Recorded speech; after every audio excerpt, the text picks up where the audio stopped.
British ആധിപത്യത്തിനെതിരെ പൊരുതി വീരമൃത്യു വരിച്ച ചേറൂർ ശുഹദാക്കളുടെ 195-ാം ആണ്ടുനേർച്ച നാളെ തിരൂരങ്ങാടിയിലും ചേറൂരിലുമായി നടക്കും. ശുഹദാക്കളെ ഒന്നിച്ചു മറമാടിയ മക്ബറ സ്ഥിതി ചെയ്യുന്ന തിരൂരങ്ങാടിയിൽ ചൊവ്വാഴ്ച അസർ നിസ്കാരാനന്തരം കൂട്ട സിയാറത്തും മൗലീദ് പാരായണവും അന്നദാനവും നടക്കും. പോരാട്ടം നടന്ന സ്ഥലമായ ചേറൂരിലും പരിസരങ്ങളിലും രാവിലെ അരി വിതരണവും വിവിധ പള്ളികളിൽ മൗലീദ് പാരായണവും നടക്കും. 1843 ഒക്ടോബർ 19 ഹിജ്റ 1252 റംസാൻ 28 മമ്പുറം തങ്ങളുടെ നേതൃത്വത്തിൽ പോരാളികളും ബ്രിട്ടീഷ് സൈന്യവും ചേറൂരിൽ വെച്ച് ഏറ്റുമുട്ടിയത്. യുദ്ധത്തിൽ പൊന്മള സ്വദേശികളായ പൂവാടൻ മുഹയുദ്ദീൻ, പട്ടർക്കടവ് ഹുസൈൻ, ചേറൂർ നിവാസികളായ കുട്ടിമൂസക്കുട്ടി, ചോലക്കൽ ബുഖാരി, കുന്നാംചേരി അലിഹസൻ, പൂന്തിരുത്തി ഇസ്മായിൽ, പൂനത്തക്കപ്പുറം മൊയ്തീൻ എന്നിവർ വീരമൃത്യുവിന് ഇരയായിരുന്നു. ഇവരെ ബ്രിട്ടീഷ് സൈന്യം തിരൂരങ്ങാടിയിലേക്ക് കൊണ്ടുപോയി അഗ്നിക്കിരയാക്കി ദഹിപ്പിക്കാൻ ശ്രമിച്ചെങ്കിലും മൃതദേഹങ്ങൾ കത്തി നശിച്ചില്ല. പിന്നീട് ബ്രിട്ടീഷ് പട്ടാളം എല്ലാവരെയും ഒരുമിച്ച് ഒരു കുഴിയിൽ അടക്കം ചെയ്യുകയായിരുന്നു. ഇവരാണ്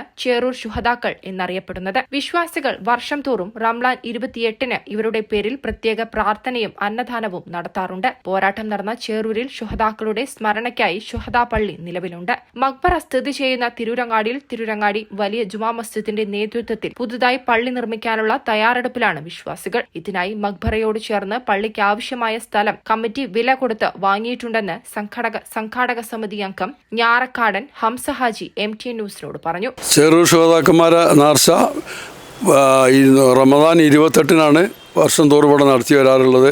തിരൂരങ്ങാടി വലിയ പള്ളി കമ്മിറ്റിയാണ്. ഈ മഖ്ബറയുടെയും അനുബന്ധിച്ച് ഒരു പള്ളിയുടെ നിർമ്മാണം ഞങ്ങൾ പ്രതീക്ഷിക്കുന്നുണ്ട്. ഇൻഷാ അല്ലാഹ് അതും കൂടി നടക്കും. ഇതിൻ്റെ കൈവശാവകാശം ഉടമസ്ഥാവകാശം നടത്തിയപ്പം തിരൂരങ്ങാടി വലിയ പള്ളിക്കാണ്. വലിയ പള്ളിയുടെ നേതൃത്വത്തിലാണ് ഈ കാര്യങ്ങളെല്ലാം ഇവിടെ നടത്തിക്കൊണ്ടിരിക്കുന്നത്. പിന്നെ വലിയ പള്ളിയിൽ നിന്ന് വരവായിട്ട് ലോറിന് ശേഷം ഇങ്ങോട്ട് ജാഥ പുറപ്പെടും. അതിനുശേഷം ഇവിടെ പതാക ഉയർത്തും. പതാക ഉയർത്തിയതിന് ശേഷം പിന്നെ ഇവിടെ മൗലൂദ് പാരായണം മറ്റു പരിപാടികളൊക്കെ നടത്തി അസറിൻ്റെ ശേഷം അന്നദാനം, നെയ്ച്ചോറും ബീഫും ഉള്ള അന്നദാനമാണ്. നല്ല നിലക്ക് അത്യാവശ്യം വീട്ടിൽ കൊടുക്കേണ്ട രൂപത്തിൽ ഞങ്ങൾ ചെയ്യുന്നുണ്ട്. അതിനനുസരിച്ചുള്ള വരുമാനങ്ങൾ ഈ നാസയിൽ നിന്ന് കിട്ടിക്കൊണ്ടിരിക്കുന്നുണ്ട്. അങ്ങനെയാണ് ഈ പിന്നെ ചേറൂർ ശുഹദാക്കന്മാർ നേർച്ച ഇവിടെ നടത്തിക്കൊണ്ടിരിക്കുന്നത്. ചേറൂർ ശുഹദാക്കന്മാർ പറഞ്ഞാൽ യുദ്ധം നടന്നത് ചേറൂർ വെച്ചാണ്. അവരുടെ മയ്യത്ത് സ്റ്റേഷനിലേക്ക് അന്നത്തെ ഭരണാധികാരികൾ തിരങ്ങാടി സ്റ്റേഷനിലേക്ക് വലിച്ചുകൊണ്ടുവന്ന് ഇവിടെ മറയിതാണ്.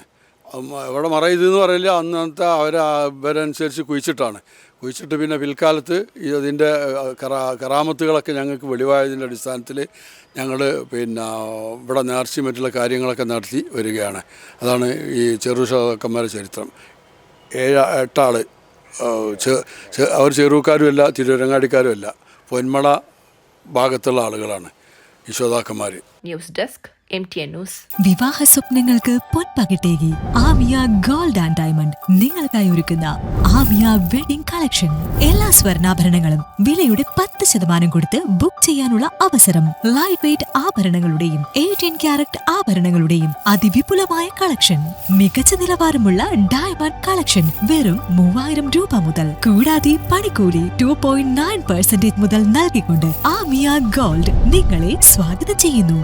നിങ്ങളുടെ സ്വപ്ന വിവാഹത്തിന്റെ പുത്തൻ പങ്കാളി Amiya gold and diamond, bypass road, Chemmad.